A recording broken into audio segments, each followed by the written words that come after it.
Zone.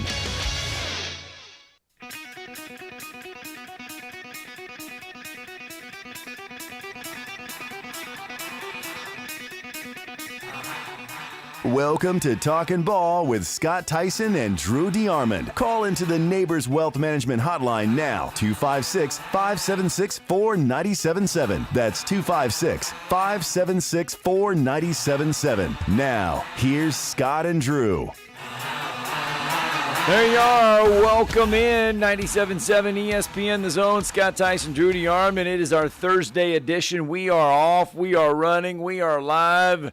And we have got a lot of stuff to get through today.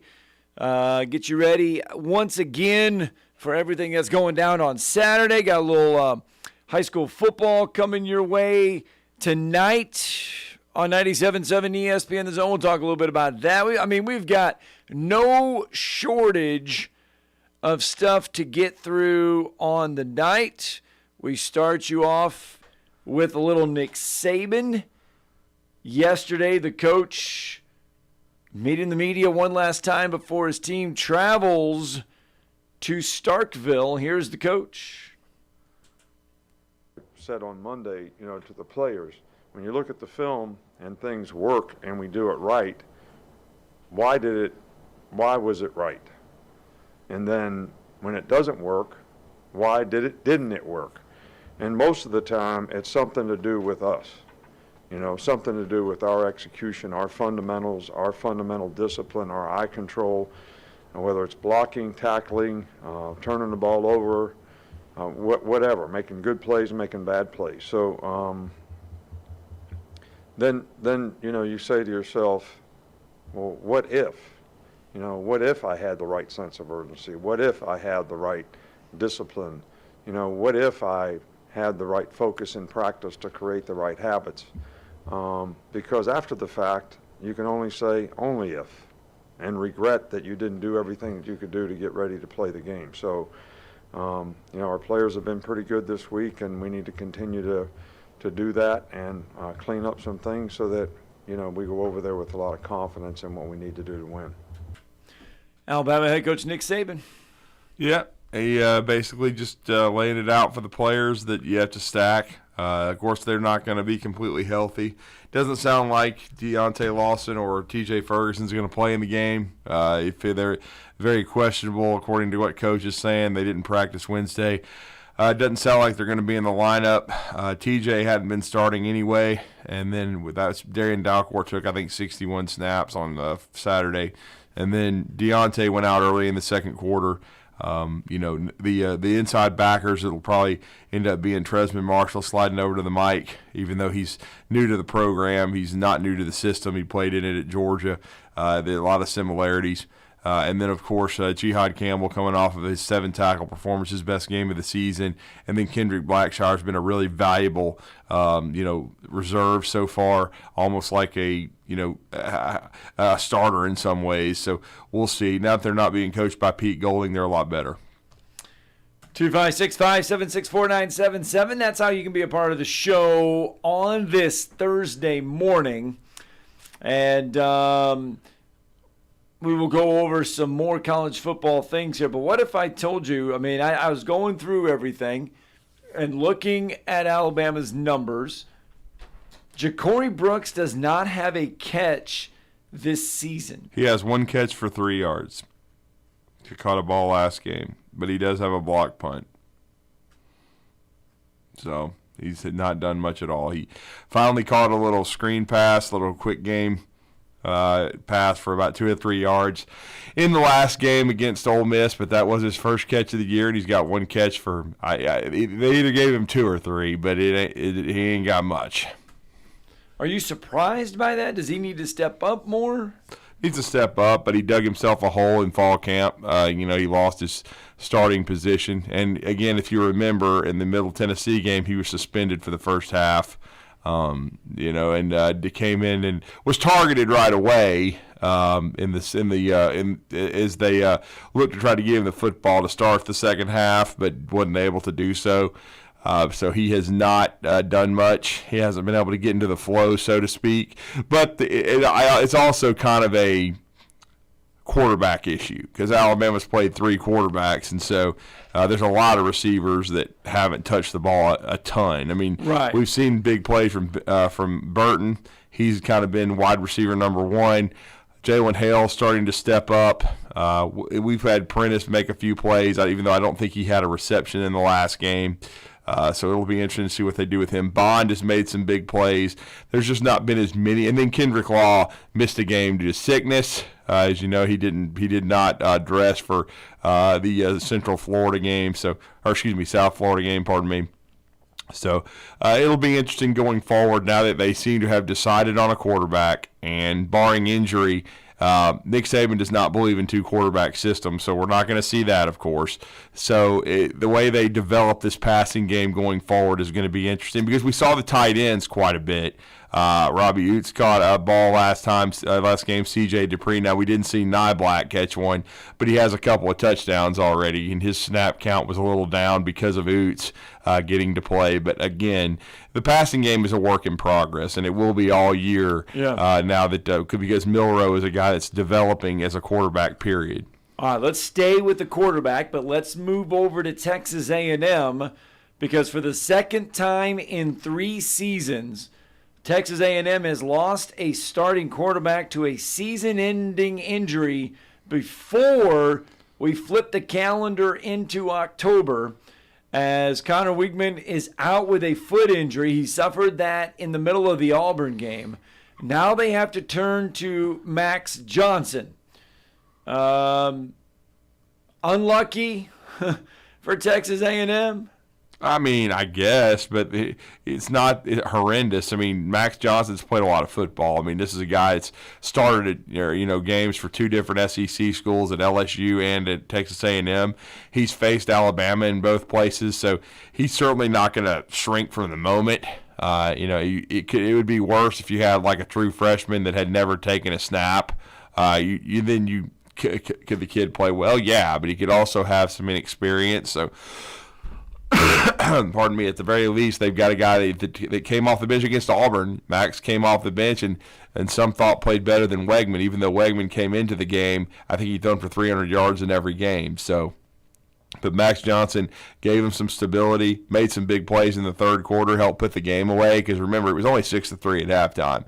This is a 1-score game. Right. A&M was doing the usual Heimlich, and they weren't playing very well. And so they were able to – he was able to rally the troops. And so some even think that Max may be better than Weigman. I think Weigman's more physically talented as far as arm talent and things of that nature. But, again, it's not a catastrophic situation for Texas A&M since they have Max Johnson. Now, if Max goes down, it's probably dicey. I mean, then you're talking about somebody that's not very experienced at all. But if they can keep him upright – then A&M still has a chance to have a good year, and it'll be an interesting matchup with Arkansas because that game never goes according to script. It's always nuts. And so it's in Jerry World. And Arkansas is kind of desperate. I mean, they've already dropped a couple. And so they need to bounce back, and they certainly let the game with BYU get away from them after having a 2-touchdown lead. And then they fought like hell against LSU on the road, but came up just a little bit short. All right, 256-576-4977. You are more than welcome to join the show. Just kind of going over a few things that happened last night in the college football world, or even yesterday. Nick Saban meeting the media, and then we heard Texas A&M and their quarterback situation. And that's a little surprising. I mean, the first thought was that he had some sort of ankle issue. I'm talking about Weigman because he went out, and everybody was asking me, what happened. And I didn't see what happened, but they were reporting it was a hit. Yeah, it was a hit, and he was at the ankle, and they had to assist him off the field. But I think everybody thought at the time that he either might be back in the game or he would be back soon. And obviously, I guess after further examination and things of that nature, and it was reported, by our good friend Brent Zwerneman of the Houston Chronicle, and he's good breaking those kind of stories. We know, he broke the story that the injury was much worse than earlier than anticipated, and he would miss the remainder of the season. And for the third straight year, A&M's losing their quarterback. So, you get back to the drawing board. But again, that's why they're paying the guy, $77 million or whatever the hell over, bloviated amount they're paying him to lose. I mean, so hopefully, he can turn it around, because they went 5-7 last year. And I'll be honest, the boosters don't give a damn, that the quarterback's out. He better win. I mean, that's just all there is to it. That's why they're paying him all that money to win football games. And they have all this other talent around the quarterback. So figure it out or get out. That's pretty much where we're at right now. And right now they have no SEC losses. Look good. Arkansas looked good against LSU. If Arkansas plays half that good against Texas A&M or plays that way against Texas A&M. I'll just be honest about A&M, man. They're talented. I said this in Nashville. That's why I picked them third in the West, just because I know they were coming off a 5-7 record. But if you just look at their roster, like 1 to 85, they're in the top half in talent. So in other words, the coaching's got to get better, and so Dirt Neck's got to do his job. But they are the most unpredictable, I think, and they were unpredictable when he was at Florida State, because I don't think he was a great game day coach. So we'll see what happens. But they have the ability to make a run. There's no question about it. They have the talent and still can, even under Max Johnson. So going to be interested to see this game coming up on Saturday at Jerry World. And in 2 weeks, they play Alabama. And they're certainly capable of beating, especially this version of the Crimson Tide, that we still really don't know what Alabama's offense is going to be. I mean, we think it's going to be ground-oriented, but we don't know week to week. I still don't, like, what to expect from Jalen Milroe. We haven't even seen him start a road game. So, we've not. We're going to see that on Saturday, and we'll probably know by the end of the first quarter if we need wild turkey or not. Well, Mississippi State, and this may be the matchup that cures the offense as far as Jalen Milroe goes from a passing perspective. I'll just say this, too. Watching some of them highlights. I'm sorry, I didn't mean to interrupt. I'm just saying, because we were talking about this yesterday, about them kind of going back to their roots and the air raid and stuff. Yeah. Tulu Griffin had 250-something yards receiving, which is a all-time record at Mississippi State. This wasn't Mike Leach's passing game, man. They were taking, I'm talking about shots. I'm talking about 50 and 60 yards down the field, and they were getting behind the South Carolina secondary. Because Mike Leach, it was a lot of quick game, 5, 6, 7, 8 yard passes, dink and dunk kind of stuff, which kind of took the place of the running game, right? Well, there was a lot of vertical shots in this game, so Alabama better be ready. I mean, Tulu Griffin's their best receiver. He and Woody Marks, their two best offensive players, Scott. And so this passing game is really kind of, to me, it looked different still. I mean, it's a lot of, they're allowing Will Rogers to take vertical shots. Mississippi State's defense is allowing quarterbacks, the average quarterback rating, the opposing quarterback rating against Mississippi State defense this season is 159.5. I thought 158 was perfect. How the hell can it be 159? At least that's what they say in the NFL. Isn't 158.3 perfect? Because Tua was like 16-16 against the Denver Broncos last weekend. What it says at their average, the Mississippi State opposing quarterback rating. I thought so. 158. They said they were just saying at halftime he was 16-16. It's a perfect rating against the sorry ass Broncos. This is not John Elway's Broncos, folks. Arizona's Jaden DeLoria was 28 of 39 for 323 yards and 2 touchdowns in the final 3 quarters and overtime against Mississippi State. Right. And then we all saw Spencer Rattler. He completed his first 17 passes last weekend.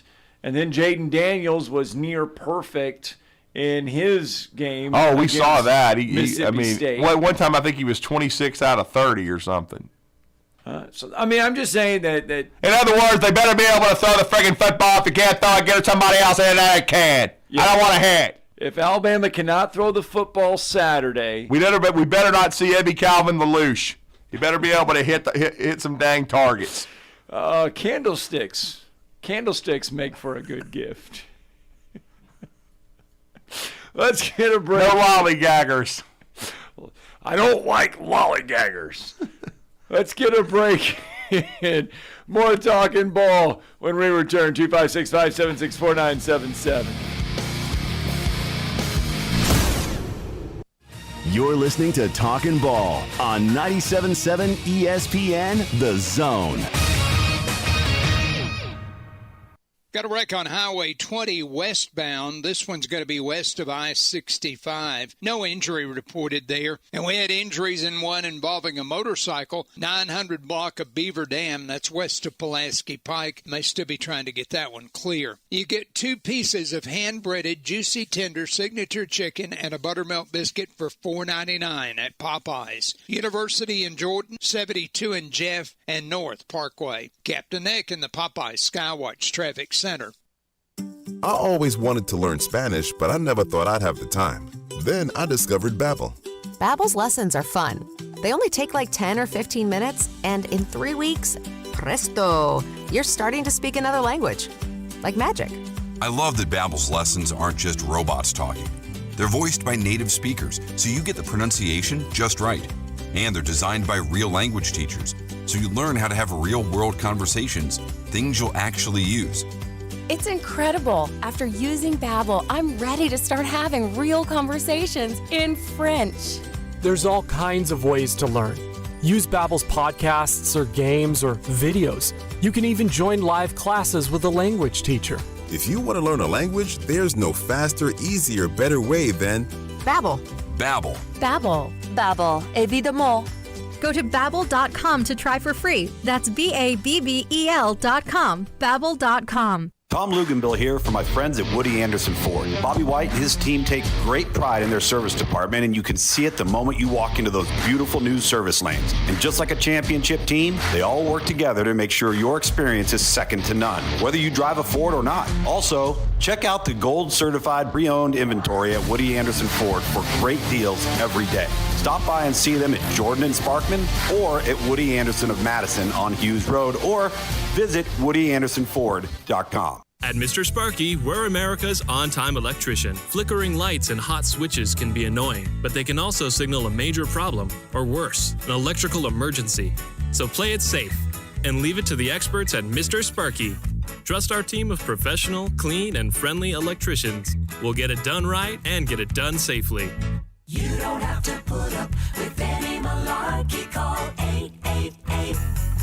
888-8-SPARKY. Independently owned and operated, licensed in the respective state or county. This is Wes Neighbors sitting here with Philip Love of not only Eagle Insulation, now he represents Eagle Companies. Eagle through the years have added several companies to help individuals or builders through their construction renovation process. Eagle is known to represent quality, efficiency, and professionalism. Philip, I know you do insulation, but do you do masonry? We do. Do you do grading, erosion control, and dirt hauled off? We do. Do you do after paint, which includes shower doors, mirrors, shelving blinds, and bath hardware? Yes, we do, Wes. Do you do landscaping and irrigation? Yes, we do. So basically, Eagle can help you all along your process of building your house or doing renovations. So do you do plumbing? We do not, Wes, but we can find somebody to do it. Just give them time. They'll be there. Anyway, call Eagle Insulation at 256-755-1556. Eagle saves you time. Eagle saves you money. Call Eagle today. Thanks, Wes. Work injuries happen in Alabama all the time, whether it's an accident at work, getting injured, lifting heavy objects, hurting your hands on a machine, or just performing the same movement over and over until your body breaks down. But when it happens, there's only one law firm to call in Alabama. That's Pond, Lehocky, Giordano. For personalized legal support, reach out to Pond Lehocky at 855-774-3838 or pondlehocky.com. The representation is made that the quality of the legal services to be performed is greater than the quality of legal services performed by other lawyers. All right, welcome back. Talking Ball, 97.7 ESPN The Zone. Scott Tyson, Drudy Harmon with you on a Thursday morning. Welcome back into the show. Welcome back into the fun. I think I threw a wrench and everything here. That's okay. I think we got high school football tonight. We're finding that out. 256-576-4977. According to the Huntsville High Twitter account, it's the 29th. I'm just looking at it. I'm just telling you. So I'm not sure unless all of a sudden it got moved. I mean, who knows? All right, we'll figure all this out. I guess it is now. Now, according to Huntsville High, it is tonight. Yeah, so Huntsville High and Mae Jemison being played tonight. You'll be able to hear that game. You'll be able to hear that game with Bailey and Drew. Guys, you're doing a football game tonight at 7 o'clock. Glad we found out. Appreciate that. Good stuff. 5 minutes ago. So looks like it. So Huntsville High and Mae Jemison. By the way, Mae Jemison, they are our reigning 97.7 ESPN The Zone Bryant Bank Team of the Week. Yes, we handed out the new award yesterday, Westminster Christian Academy. We will be over there later today to present the Wildcats, along with Bryant Bank, a very well-deserved check for $500. So we'll be over there at practice today for that one. But Mae Jemison, our reigning Bryant Bank, until we hand over the check, they're our reigning Team of the Week. And they will look to build off what was an impressive win over Lee 2 weeks ago. Ran into a tough one last Friday night. Yeah, they did. They played a really good Athens team on the road, who has got a potent offense. Junior quarterback, Coach Cody Gross's son, who's had a really good year. Senior receiver headed to South Alabama. And it was a competitive game. I mean, Mae Jemison was able to score points. I believe, Scott, the final score was 55-35, I think was what I saw. But they lost a very competitive game, and so on the road, a region contest. So they'll be looking to bounce back tonight over at Milton Frank Stadium against the Huntsville High Crimson Panthers. This is an old school rivalry. And for many, many years, they were in the same area before they went to region play. But they once again, they're playing each other. It's Mae Jemison and Huntsville, and first time in a few years that they played each other. But again, so this one will be played tonight, it looks like, at Milton Frank Stadium. All right.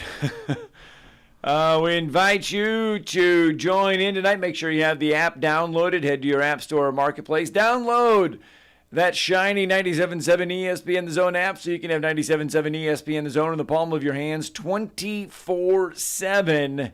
It's 97.7 ESPN The Zone and the 97.7 ESPN The Zone app.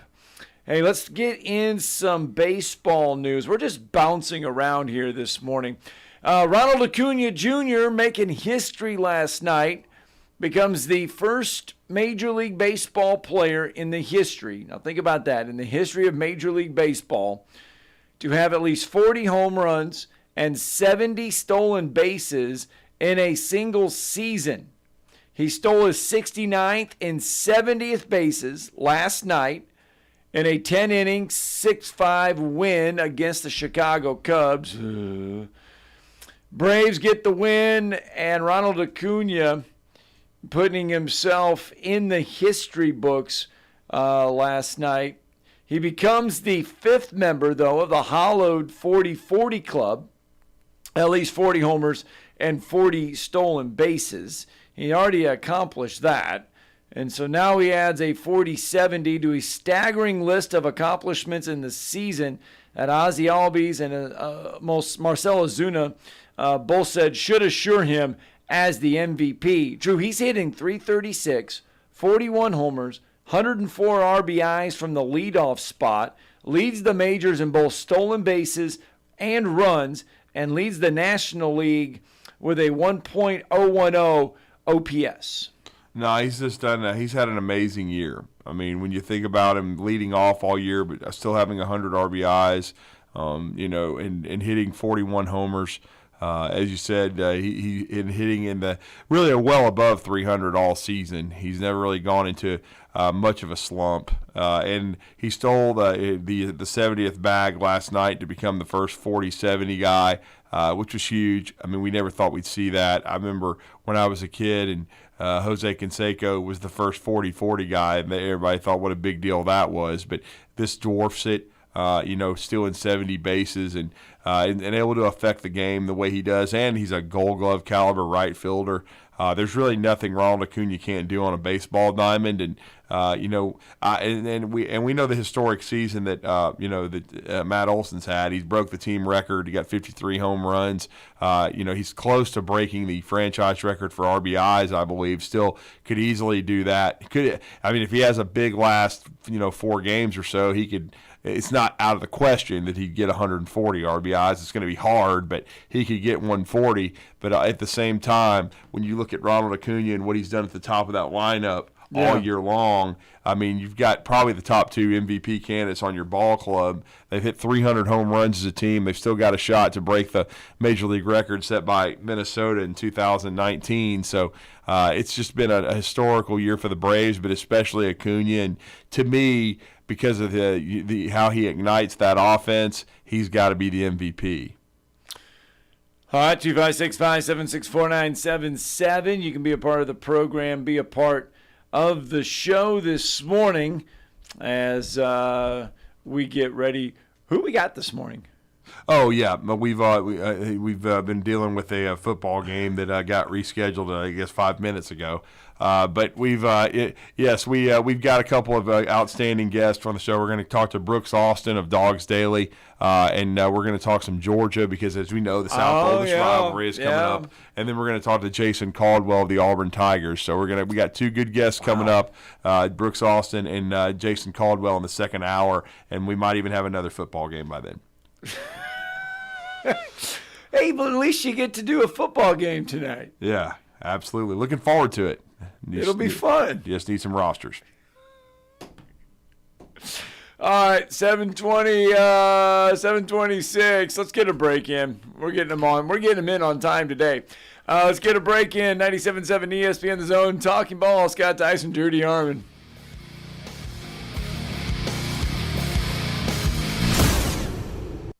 You're listening to Talkin' Ball on 97.7 ESPN The Zone. From the Fox 54 Weather Center, I'm Chief Meteorologist Jordan Dressman. A mostly sunny sky this afternoon. Temperatures climbing into the mid and upper 80s. Some of us could see the lower 90s on this September Thursday. We only drop into the mid 60s as we head into the overnight, early into your Friday morning. A mostly sunny sky. Temperatures climbing consistently into the upper 80s and lower 90s across the Tennessee Valley. It is definitely going to be a warm evening for Friday night football. Once again, only dropping into the mid 60s through the overnight. I'm Chief Meteorologist Jordan Dressman. I'm home for ESPN Radio, 97.7 ESPN The Zone. Got a wreck on Highway 20 westbound. This one's going to be west of I-65. No injury reported there. And we had injuries in one involving a motorcycle. 900 block of Beaver Dam. That's west of Pulaski Pike. May still be trying to get that one clear. You get 2 pieces of hand-breaded, juicy, tender signature chicken and a buttermilk biscuit for $4.99 at Popeyes. University in Jordan, 72 in Jeff, and North Parkway. Captain Nick in the Popeyes Skywatch Traffic Center. Ann Adams with Berkshire Hathaway Rise Real Estate is the one name to know if you're buying or selling real estate. With years of local experience, Ann Adams offers buyers in-depth knowledge of the local housing market and will narrow available properties down to those you'll be interested in so you can save time when shopping for your new home. If you're ready to sell, Ann offers a seamless process using accurate pricing and expert negotiation skills to make sure you get a fair price for your home. Call Ann Adams today at 256-337-2625 or log on bhhsriserealestate.com. Sitting here with Mark Kent of Southern Fidelity Mortgage Group of Huntsville. Mark, do you help pre-qualify people? We pre-qualify people all the time, Wes. As a matter of fact, I love having them coming in here because when they come in and they pre-qualify, they can leave my office knowing exactly how much they can buy and have no worries. Mark, tell me about your rates and pricing. Well, Wes, this is something we're really, really proud of. Long story short is I love being able to provide the best pricing in town. Honestly, I cannot tell you the last time I lost a deal to either rate or pricing, something I'm very proud of. So what all financing options do you have, Mark? We do several different things. If you're purchasing a home, we can handle the purchase. If you're wanting to refinance your home, of course, rates are at the lowest they've been in the last 3 years. We do a lot of refinancing. If you're building a home, we can handle the entire process from breaking ground to the final close. Do you sleep with your phone? Wes, if you want to reach me, you can call me at my office phone, which is 256-562-1000. But always remember, I sleep with my cell phone at night. That number is 256-656-5936. Hey folks, this is Arthur Seaton, managing partner at University Kia, proudly saying Roll Tide and War Eagle. Stop into University Kia today and shop one of the area's largest selection of new Kias, including Fortes, Seltos, Telluride, and Popular Carnival, and fully electric EV6. View all the great specials at universitykia.com and get pre-approved in minutes so you can drive home your new Kia you really want, because we want to see you in a University Kia. I'm attorney Gary Lackey. If you've been injured and need a lawyer right now, and pick up the phone to call, you know, one you've seen on a billboard or on TV begging for your business, do you know who you really get? I'm attorney Jennifer Lackey. You want to talk to your lawyer. You don't want to reach a call center, not in some office 100 miles away. With the Lackey Law Firm, that never happens. My clients talk to me. And me. I'm attorney Justin Lackey. We're the ones that you talk to. We're the ones that you meet with. And we're the ones who handle your personal injury case. You want to talk to me? You just call me. And we'll take care of it. You worry about getting well. We'll take care of the rest. The Lackey Law Firm. And I'll go you one better. If you can't come to us, we'll come to you. The Lackey Law Firm. The Lackey Law Family. 1-800-4RIGHTS. No representation is made that the quality of the legal services to be performed is greater than the quality of legal services performed by other lawyers. Do you have discomfort in your legs?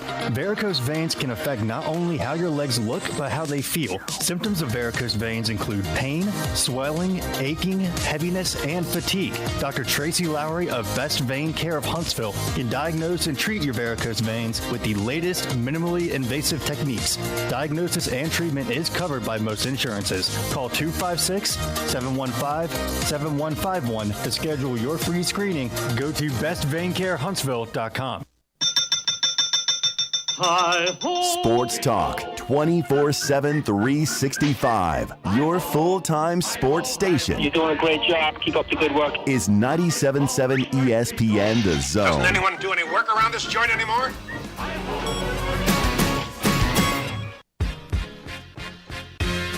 There you go. Welcome back. Talking Ball 97.7. Just on the fly.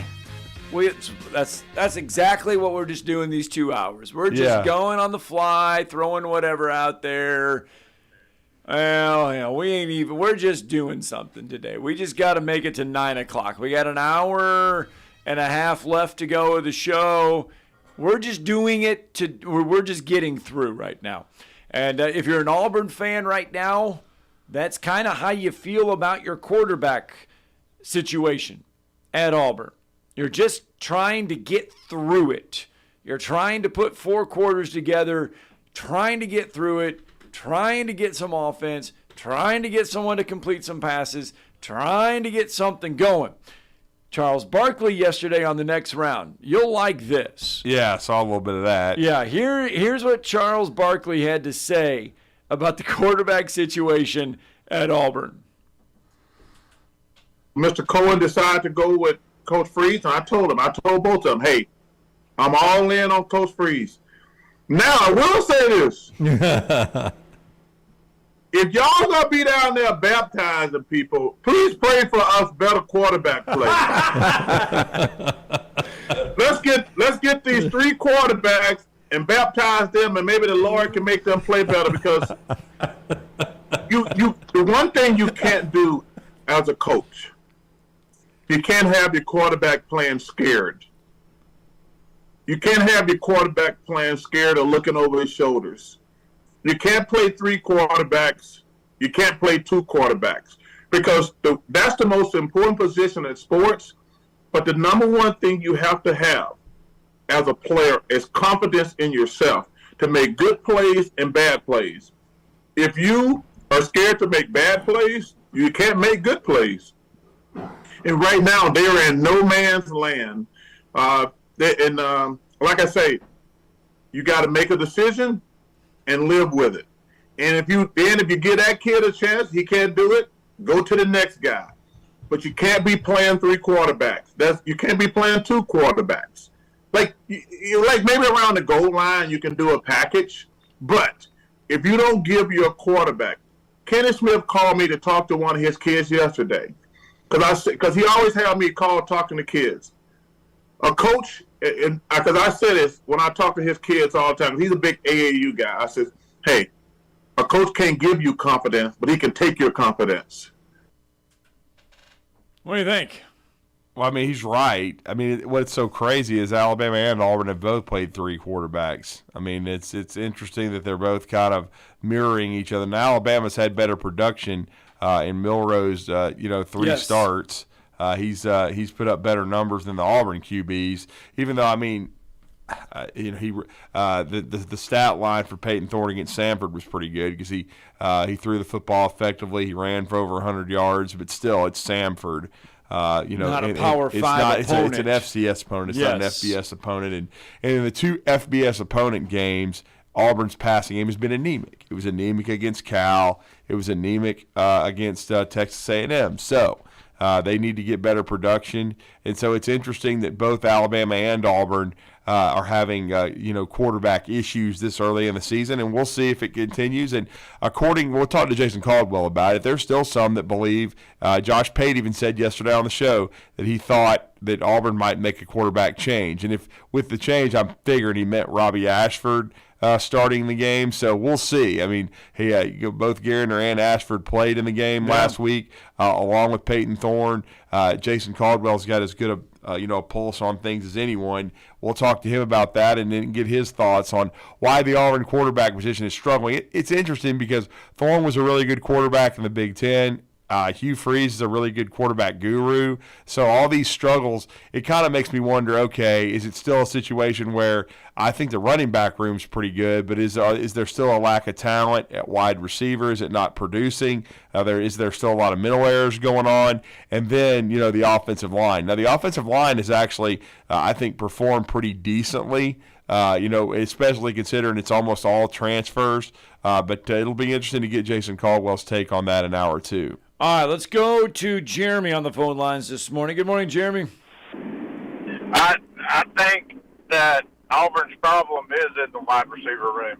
I think you had some guys that this past Saturday not hit the routes that they were supposed to hit and not do the things that they were supposed to do. But I think this Saturday, whoever starts, and I think if they change Thorne out and don't start him, it's because they know the quarterback is going to have to run for his life.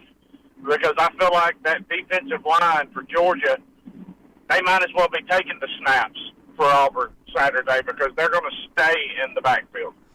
Yeah, it's going to be interesting because Auburn, Scott and I kind of talked about this on Monday, but when you look at you take out the sacks in the last game against A&M, they rushed for 188 yards, and even Hughes said in the press conference he felt like the running game was good, especially in the first half. Well, they were able to move the ball in that first half. They were on only the down side 6-3. Yeah, they were able to move the ball, but once they got it across on the A&M side, they had some trouble in the red zone. They were being backed up with dumb penalties and some sacks. miscommunications. As you said, they had some roping receivers, so they still were able to move the ball. So it's going to be interesting to see if they can run it on Georgia because Georgia's rush defense has not been great so far. It's been good, not great. So and Georgia's schedule has been putrid. Let's just be honest with you. They're a great football team, we think, but their schedule, the only decent team they played is South Carolina, and they were down 14-3 in that game. So it's going to be interesting to see if Freeze and his offense and those guys can move the ball against Georgia. Well, I don't know what the difference is in this aspect of what I'm about to ask in the NFL and college. I know in the NFL, the quarterbacks can get time away from practice and they'll invite the receivers out and they'll do a little extra practice and they'll get to know what the receivers are wanting to do and how they do what they do. Is college different in that? Can they do that? I don't know if that counts. If it's like they did it, they can do it during the offseason. Yeah, they can do it during the off-season and stuff. And I mean, there's quarterbacks that took their wide receivers out to California this off-season, and they went and they had quarterback gurus out there. And, I mean, they had private sessions and worked with them and did all that stuff under this name, image, and likeness stuff. You can do that because it can be paid for. It can be taken care of. So, yeah, you can do it during the off-season. Now, during the season, if you guys want to get together on a field and do it, you can, but you can only have, 20 hours a week of team-related activities on the college level as far as practices go. So you wouldn't do it during the season, but you would do it during the off season. But they could get together at, like, say one of them has a house that actually has a front yard. Yes. Yeah, if you wanted to get out there and call it pick up whatever, invite the neighbor, yeah, you could do it that way. Because when a few years ago, I heard that I can't remember, I was in Tuscaloosa and I was listening to a local show there, and I can't remember. It's been so long, but it was during A.J. McCarron's time, and they were talking about A.J. McCarron and how he did with the receivers, that they came to his house every day. Like it was an everyday thing, that after practice they came to his house and they hung out, and they didn't just they hung out, like they got to know each other, but then also they would take time and they were out there, they were doing routes and doing things in his front yard. And it was like, to me, I think that should be a relationship that every quarterback should have with their receivers, no matter what. I mean, that's the guys that are going to make you look good, and those are the guys. And yeah, you got to be good to your offensive line too. You got to treat them great because they're the ones protecting you. But I don't know if Auburn's relationship there with the quarterback and the receivers, I don't know how well that is. What's been done for that, because it don't seem like they have that great of a relationship. Well, I think a lot of it is, again, the transfer portal. It's tough.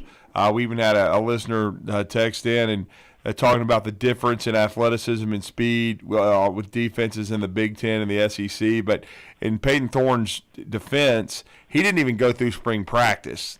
So, and then he won this job, in halfway through fall camp. So he hasn't really played with these guys a lot, with the offensive line, with the running backs, with the receivers.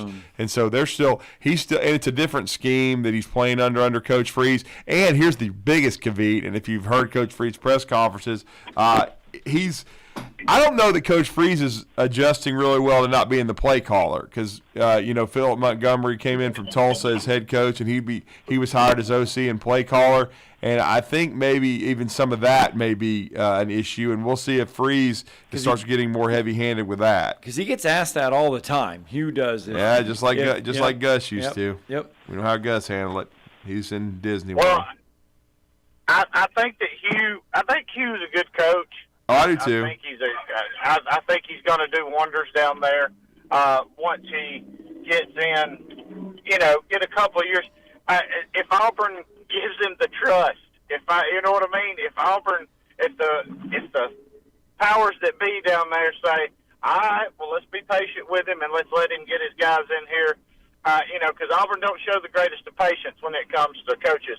But I think that, I think Auburn, in a couple of years, I think Hugh can build something down there, and we can get back to having interesting Iron Bowls and watching Georgia Auburn and going, hey, this is a great game, because I think college football is better, and you've heard this before, but I think college football is better when you have Auburn and USC and Texas and other teams being good. When it's out there, when it's not just two teams or one team, I think it's always better when you have when we have good teams. And I'm an Alabama fan, but I do like it when Auburn's better, because that makes that Iron Bowl, that makes it that much sweeter if you do leave with a win. So I do. I think Hugh's gonna bring them back. I think he's gonna get them back to relevance here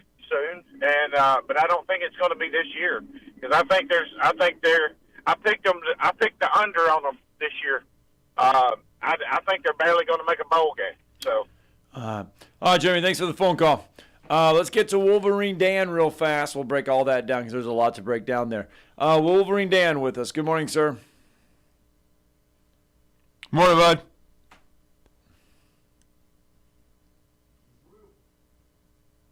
Nah. You there, Dan?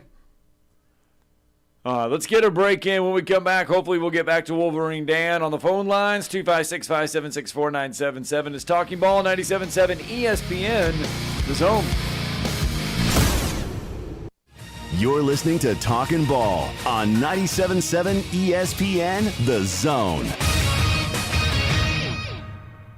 Had an injury wreck with a motorcycle involved in the 900 block of Beaver Dam. That's west of Pulaski Pike. That one should be just about ready to wrap up. And the last one we had working in Morgan County, as far as I know, was 20 west of I-65. That one should be about ready to move as well. You could lose up to 4 sizes in 4 weeks with the 2030 Fast Track Weight Loss Program. Find out more at 2030huntsville.com. Captain Nick in the Jordan Lane, Popeye Skywatch Traffic Center. Specializing in simple and affordable rentals, McCurry Van and Car Rental can make sure you have just the right vehicle for your next family vacation, weekend getaway, or if you just need transportation while your vehicle is being repaired. McCurry carries Ford Transit vans and Mercedes Sprinter vans, trucks and work vans, and more. And they offer discounted rental rates for long-term rentals. Now with 4 locations: Athens, Muscle Shoals, Coleman, and Huntsville. Log on McCurryRentals.com to make your reservation now. That's McCurryRentals.com. Chapman Commercial Realty, your source for Alabama commercial real estate. Chapman Commercial Realty has the experience and expertise you're looking for when making commercial real estate decisions. If it's office space, retail space, investment property, or project development, Chapman Commercial Realty is your answer. Call Bill Chapman today at 256-656-8413. That's 256-656-8413. Or find them online at chapmancommercialrealty.com.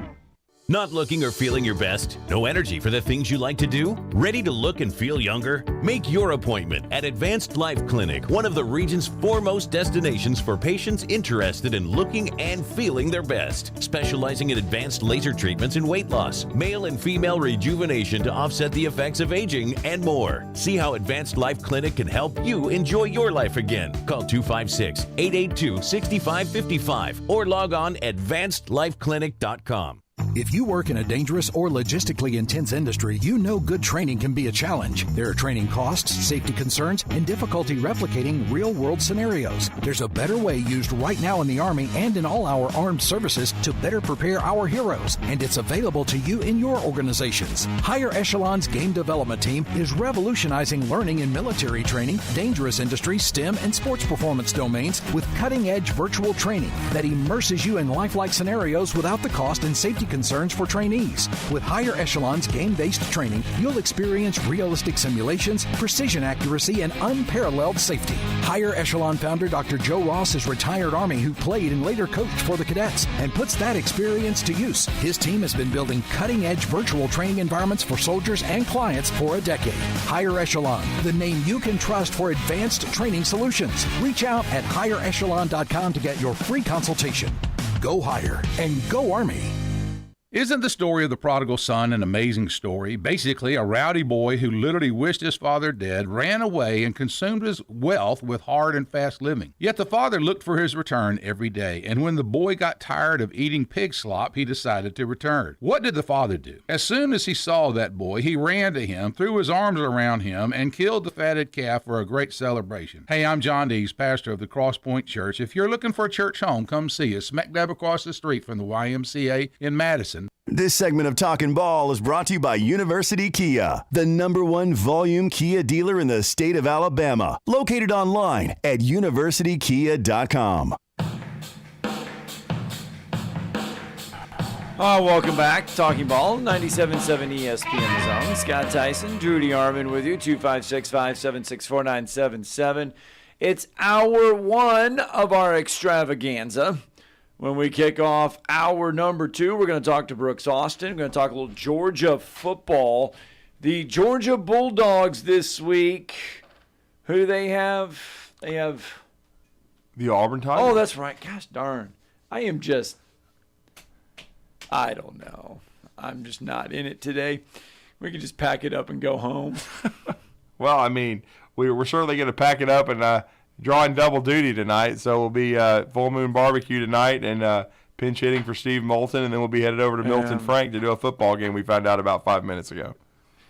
It's just one of those days. All right. Let me correct myself, too. It was a 55-27 loss for Mae Jemison at Athens, but still a tough one. Huntsville coming off of that tough loss, 49-35 to Bob Jones. So both these squads will be looking to bounce back tonight over at Milton Frank.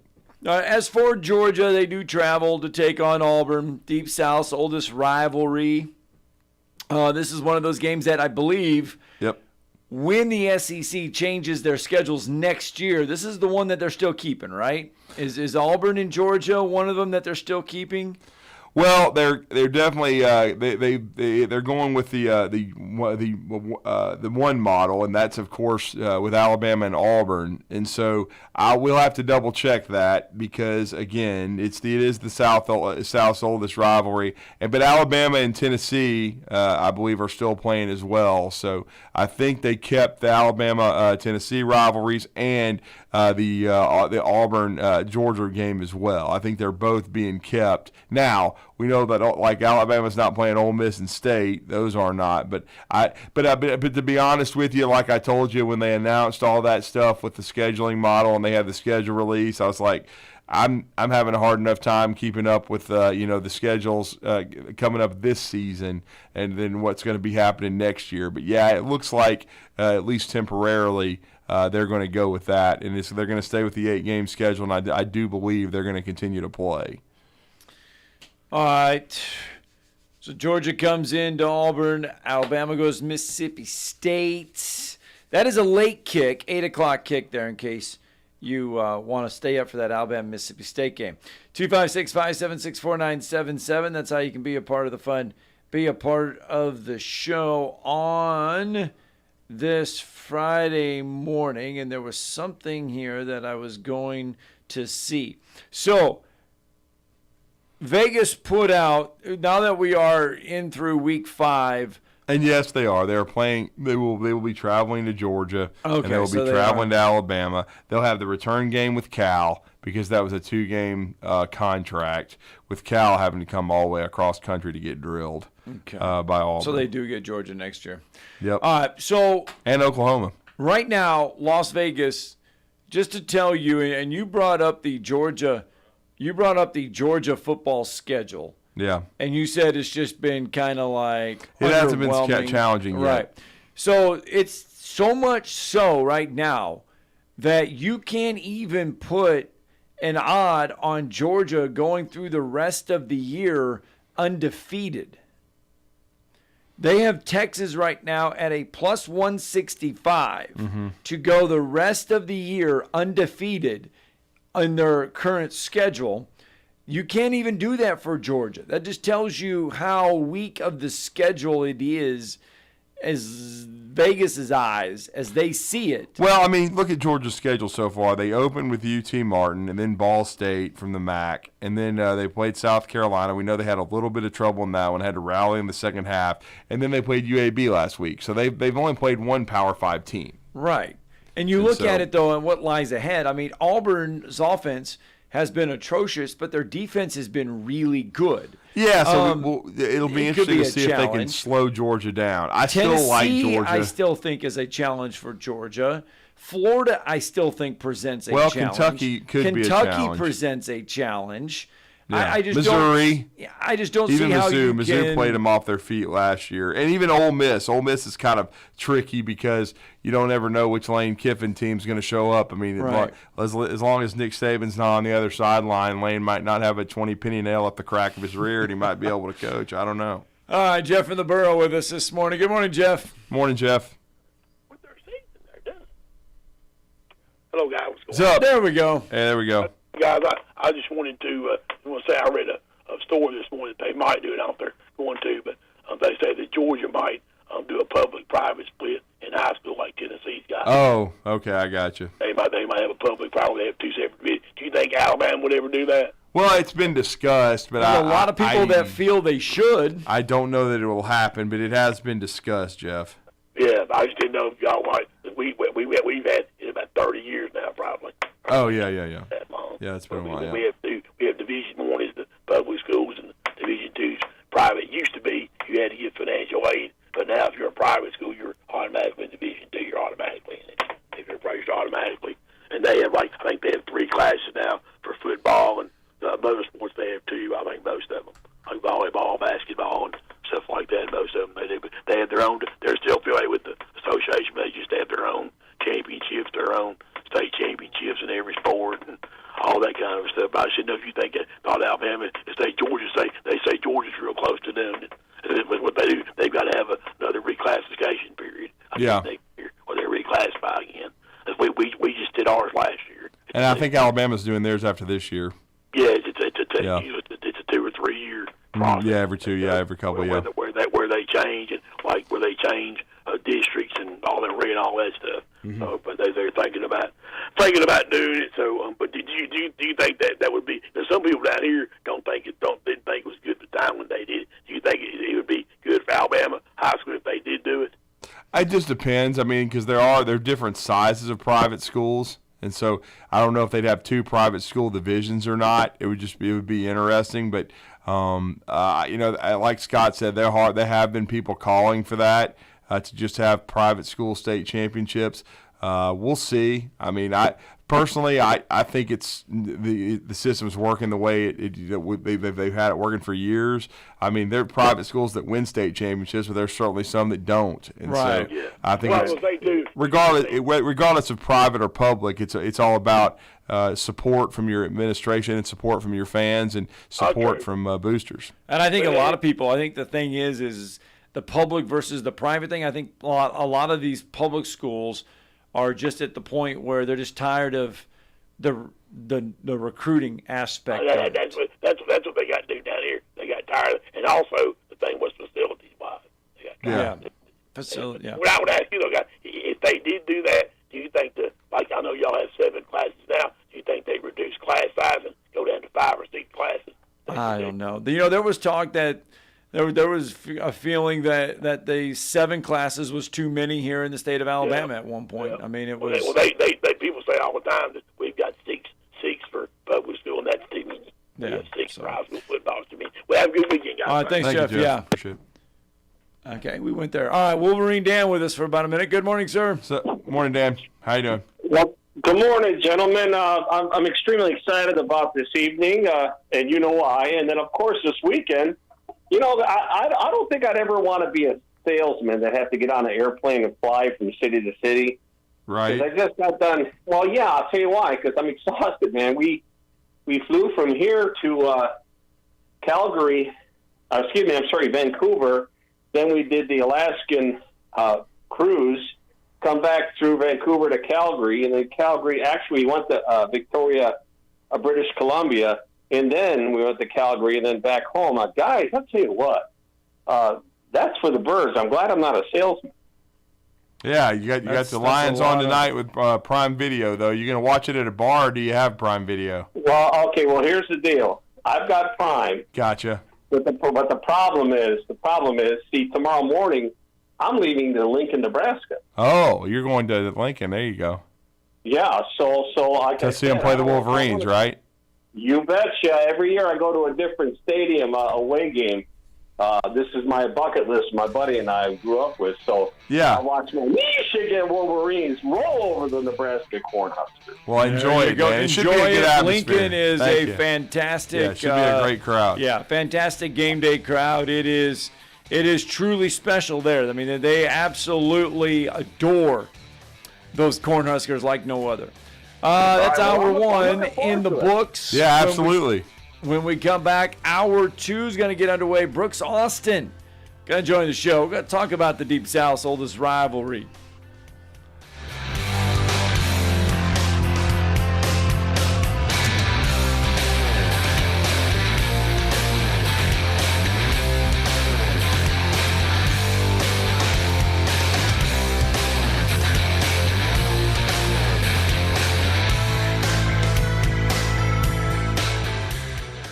This is Brent Musburger's VSiN Action Update on 97.7 ESPN The Zone. Unlike other credit cards that decline sports betting transactions or treat them as a cash advance, the G-Bank Visa Signature Card can load directly to your favorite sportsbook apps. G.bank/VSiN. NFL tonight, the Lions are favored by 1.5 at Green Bay. The Packers plus 110. The over-under is 46. Blockbuster NBA trade. The Portland Trail Blazers have sent Damian Lillard to the Milwaukee Bucks in a multi-team deal. The deal ends Lillard's 11-year run with the Blazers. The 7-time All-Star goes from Portland to the Bucks in a 3-team deal that sends Drew Holiday from Milwaukee to Portland, DeAndre Ayton from Phoenix to Portland, and Yusuf Nurkic from the Blazers to the Suns. Milwaukee emerged as the favorite to win the NBA title after the trade with odds around 4-1. They had been listed as the 4th favorite behind the defending champion Nuggets, Celtics, and Suns. Get the latest lines and more at vsin.com. WZZN, Union Grove, Huntsville, Alabama. 97.7 ESPN, The Zone.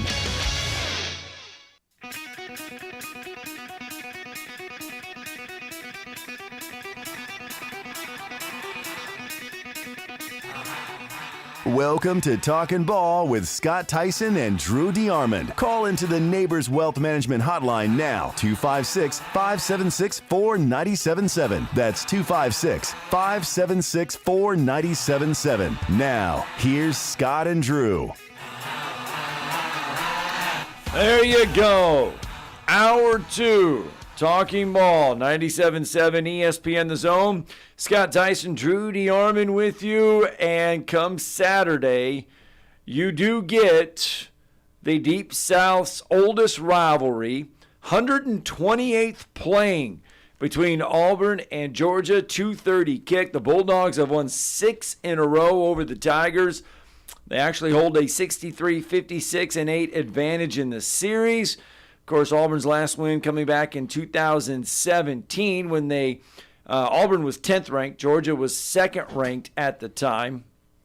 But this is Georgia's first road test of the season as they travel to Auburn. Yes, there's no question about it. And one of our favorite guys we're catching up with, he is the film guy, and he's the lead editor for Dogs Daily, part of Fan Nation. Also the lead recruiting director for SI's Fan Nation as well. He does a great job with his YouTube channel. Also, his TikTok is a must follow. Really enjoyed that, and we always enjoyed catching up with Brooks Austin and talking some Georgia football. Brooks, welcome back to Huntsville with Drew and Scott. How are you?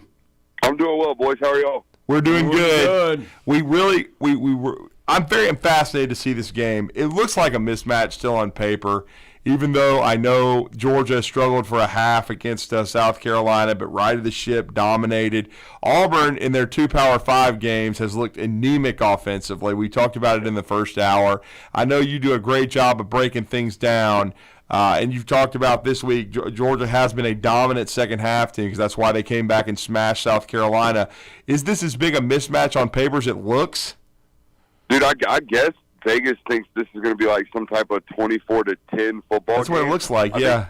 I think Vegas set the line at 14.5 because they believe in Auburn's defense and are suspect of Georgia's offense on the road. It's the only thing I can think of because when I look at these two football teams on paper, I think Hugh Freeze's offense is like a good 18 months from being anything ready to score at will offensively. And defensively, they still got a decent roster. I mean, I feel like Auburn's one of those football teams that every time I turn them on tape, I'm like, damn, they are big, fast, and physical no matter who they are.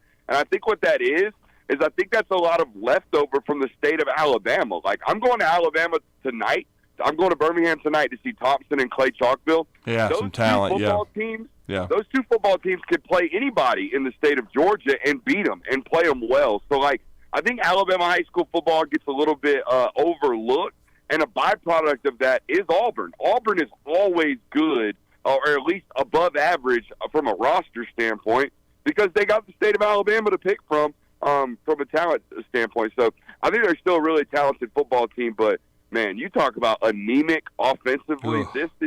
This is as piss poor offensively as I've seen a football team be in quite some time, considering the talent that they have on the defensive side of the football. Offensively, it's just not there. Georgia comes in, and there was a lot of questions about that Georgia offense coming in because there was no Stetson Bennett. It was a change at the quarterback level. Georgia now averaging 41.5 points a game offensively, 14th in the country. But then there's people that say, well, look who they've played. They haven't played anyone, but they did play South Carolina a couple weeks ago at home. And got rolling in the second half, not the first half, but got rolling in the second half. Has Georgia answered all the questions offensively for you through their first 4 games? I think in the last 6 quarters, they've scored touchdowns on 11 of 14 offensive drives. Okay. So that's pretty good. Offensively, pretty good. That's pretty good. Offensively, the last 6 quarters, they've played relatively flawlessly. The only thing that's gotten them, and the only thing that has caused some criticism and some warrant for concern, is the quote-unquote slow starts. I think there is a recipe with the new clock rules and the way college football is played. There is a new recipe to playing close against Georgia. You ready? Here it is. You got to start the football game with a 14-play drive. I don't care if you score. I don't care if you kick field goal. I don't care if you score a touchdown. It doesn't matter. 14-play drive. You got to limit Georgia's first half possessions in the 2 games that they've kind of struggled, quote-unquote, offensively. Right. I think they've had an average of 2.5 total possessions in the first half. They had 3 first-half possessions against UT Martin. I think they had 3 against South Carolina in the first half as well. So if you want to keep it tight, you got to be able to run the football, and not necessarily effectively, but willingly. Just be willing to run the ball for 3 yards in a cloud of dust on Saturday to make this game tight and get it into the fourth quarter. I looked at it last night. Jordan Hare is a special place. You know, they play in a lot of football games that they really have no business being in over the last several years. You think back to 2021 Auburn versus Alabama, that Iron Bowl. They have 11 sacks in that football game. They got no business on paper being there. TJ Finley has that football team in a fourth-quarter football game against Alabama, mostly because of the defense. You go back to 2019, they got all kind of pick sixes against Mac Jones. They win a 48-45 thriller in which they get outgained by almost 200 yards in that football game, yet somehow win. Like, if they're going to win this weekend, it can't be just, they turned Georgia over twice. No, it's got to be you turned Georgia over and you took it back to the house, 14-point swing immediately.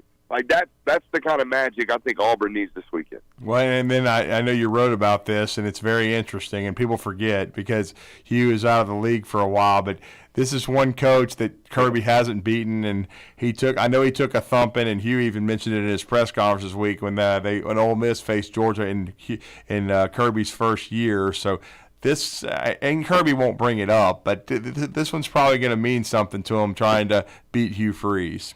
Dude, I think Auburn's meant a little something to him since 2017. That's true. Since 2017, this Auburn team has scored an average of 9.6 points per game in the last 6 matchups. Oof. They have been skull-drugged offensively out there for 4 quarters. So this one has meant something to Kirby Smart, and I don't think there's any disdain, though, towards Hugh. I think it's like, no, Hugh got me, and Hugh beat me, and it's going to be a different story this time. Now, you caught me 2 weeks ago talking South Carolina. No, I think he dislikes Shane Beamer. I don't think he dislikes Hugh. I just think he dislikes Auburn. Yeah, that's a good point because he played in this rivalry. That's true. That's true. There's been a lot of talk about that. The hate-love relationship with Auburn and Georgia going into this week's game. A little bit more than we've heard it in the past. And I guess it is because of Hugh Freeze being new to the Deep South Soulless rivalry. Kirby talked about it this week. He played it off as a sense of more respect as a coach because you have a lot of recruiting battles against these guys. But I kind of saw through those comments. I mean, they've lost Joe Phillips this year in the 2024 class. In 2023, Kayan Lee is the starting corner at Auburn. He decommitted from Georgia. Most people thought it was going to be Ohio State. It ended up being Auburn. So, I guess there are some recruiting battles, but I've been covering both of these programs for 4 years now. So their roster I'm pretty aware of. I don't see too many recruiting battles right there. Now, again, moving forward, Hugh Freeze is going to get them into different battles that Brian Harsin certainly did not the last 2 years. But right now, there aren't too many like, hey, Georgia lost this guy, Auburn lost that guy to this program. There hadn't been a lot of those recently in the past couple of years, but traditionally there are because this is the closest rival in terms of a proximity that Georgia has in this conference. And maybe overall, I wouldn't even consider Tech to be that anymore. Yeah. It's just an interstate rivalry. But in terms of like animosity, first snap, you feel it type of vibe, this is the closest one in terms of proximity. Well, and give us your thoughts on Carson Beck and what you've seen so far. I'll be quick. I think he's processing really, really well, to be honest with you, Drew. And that's something that I look for when I go to see quarterbacks. A lot of people make fun of quarterbacks for being check down Charlies or being guys who take check downs. Dude, do you know how hard it is to always know where your check down is when you're getting pressured, to always know when pressure is coming? This is going to be one of the least sacked football teams in America, not because their offensive line is so great, or I should say not just because their offensive line is great, but because their quarterback's playing on such good timing right now. Now, he might miss a streaker every once in a while. He might miss a naked, wide-open receiver. I think that'll come with time. The good thing that I watch is a quarterback that kind of knows where everything is at. And for a guy who hadn't played a ton of football, that's really, really impressive to me. Another Glenn Schumann solid defense again this year. Correct. And nothing new when you talk about Georgia and their defense. No, it's not. I mean, the only concern, if you have it, I think someone told me the other day, all four opponents have had season-high, games in terms of rushing yardage. And they're only averaging 86 yards allowed. I was going to say 87 yards allowed on the ground. So yeah. No, I think UAB had an extremely, extremely good plan. I think Alex Mortensen is going to be coaching some high-level offensive coordinating very, very soon. Not that he's not already. I studied that and thought, wow, that guy had a very, very distinct, clear, and obvious plan, and they executed really well, and they managed to score 21 points. So I don't foresee that from Auburn, because here's the problem. And I got to go, guys, but this is the last thought on this football game for me. I haven't seen in the last 6 or 7 years a one-sided, one-dimensional offense give Georgia problems, okay? Mm-hmm. This isn't just a bad Auburn offense. It's one-dimensional. They can run the football, but that's it. In the last 5 games against Power 5 opponents, they haven't thrown for 100 yards. It's almost statistically impossible to do so in college football. When you enter a football game against a Kirby Smart defense, you are one-dimensional. You have like a 5% chance of winning that football game, and that 5% resides on turnovers. Well, great stuff. Brooks Austin on Twitter at Brooks Austin BA. Safe travels to Thompson Clay Chalkville. It's just be one hell of a game, and I'm sure it's on a Friday night. We appreciate that, Brooks. Thank you for joining us, man. Appreciate you, boys. Y'all be good. All right, Brooks Austin with us there talking about the Georgia Bulldogs as they get ready to travel to Auburn. So it's interesting. I mean, he's talking about the fact that Georgia has given up some ground game, and you got to be willing to run the ball against Georgia. You got to be willing to go for a 14-play drive. That right there is everything Auburn wants to be right now. Mm-hmm. Yeah, they want to control the clock, but they've got to be able to at least supplement, with a passing game. They got to have some semblance of balance. Because Georgia, as I said, there's some that have said they've been a little susceptible to the running game, but like Brooks just said, they're still only giving up 86, 87 yards a game. So they've still been really good on defense, and they clamped South Carolina the second half when they were down 14-3. If they don't, then you're either losing the game or you're going to be in a situation where it's coming down to the final play, which it really wasn't, because Georgia dominated, and that's also something Brooks brought up, that Georgia has dominated the second halves of games.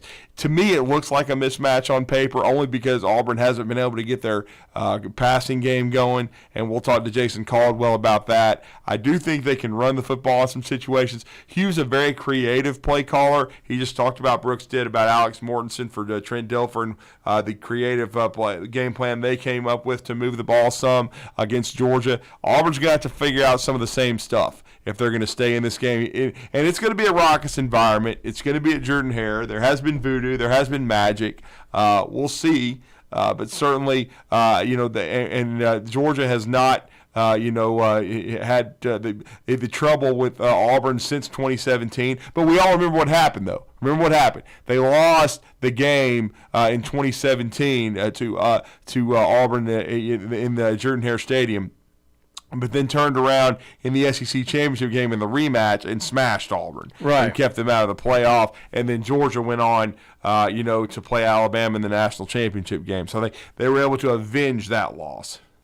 All right, it is 8:14. Let's get a break in. When we come back, we'll talk a little more college football, plus your phone calls, 256-576-4977.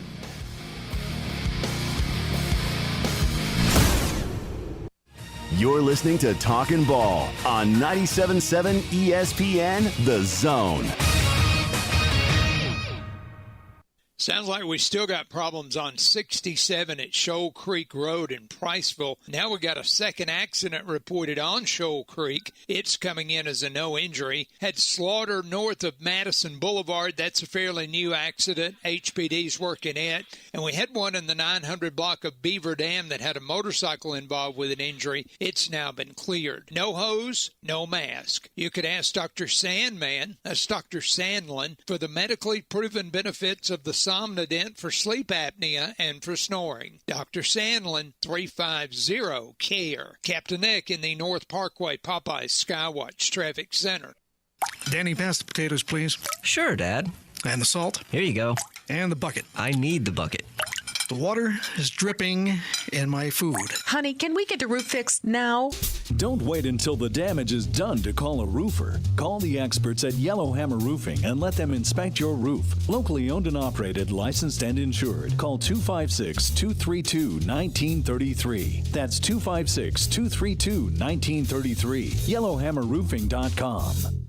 Great food and the best live entertainment is what it's all about at the Furniture Factory Bar and Grill. Head to downtown Huntsville every Tuesday for karaoke on the only outdoor karaoke stage in North Alabama. Thursday night is the Valley's longest running and biggest bike night. Food and drink specials, giveaways, and live music on the patio. And the Furniture Factory menu is fully loaded with options from steaks to salads, plus a whole lot more. Featuring a weekday happy hour that starts at 3. 619 Meridian Street, downtown Huntsville, and online at FurnitureFactoryBarGrill.com.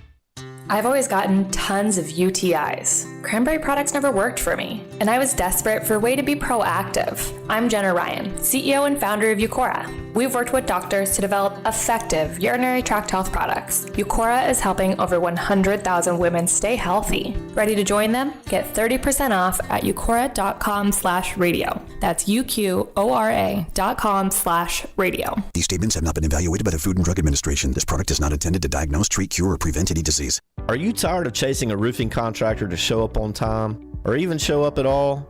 I'm Sam Fleming with Fleming Roofing and Restoration.